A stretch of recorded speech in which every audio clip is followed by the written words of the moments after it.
আবারও ইরানে হামলা চালালো যুক্তরাষ্ট্র। হরমুজ প্রণালীতে বাণিজ্যিক জাহাজে হামলার জবাবে একাধিক শহরের অন্তত ৮০টি লক্ষ্যবস্তুতে বোমা বর্ষণ করেছে মার্কিন বাহিনী। মঙ্গলবার রাতে বিস্ফোরণে কেঁপে ওঠে বন্দর নগরী সিরিক, বন্দর আব্বাস ও কেশম দ্বীপ। যুক্তরাষ্ট্রের সেন্ট কমের দাবি, ইরানের সামরিক স্থাপনা লক্ষ্য করে হয়েছে অভিযান। তবে ইরানের রাষ্ট্রীয় গণমাধ্যম IRIB বলছে বেসামরিক এলাকায় হয়েছে টার্গেট। কৌশলগত গুরুত্বপূর্ণ কেশম দ্বীপে অন্তত ৬ দফা ও সিরিকে ৭ থেকে ৯ বার বিস্ফোরণের আওয়াজ পাওয়া গেছে।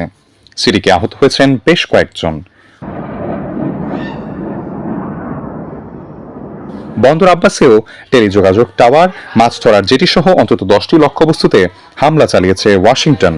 এর আগে মঙ্গলবার নির্দেশ অমান্য করে মার্কিন নৌবাহিনীর সহায়তায় ওমানি রুট দিয়ে হরমুজ পার হওয়ার চেষ্টা করে দুটি বাণিজ্যিক জাহাজে ক্ষেপণাস্ত্র ছোড়ে Iran. Saiful Islam, desk report, দেশ বুলেটিন।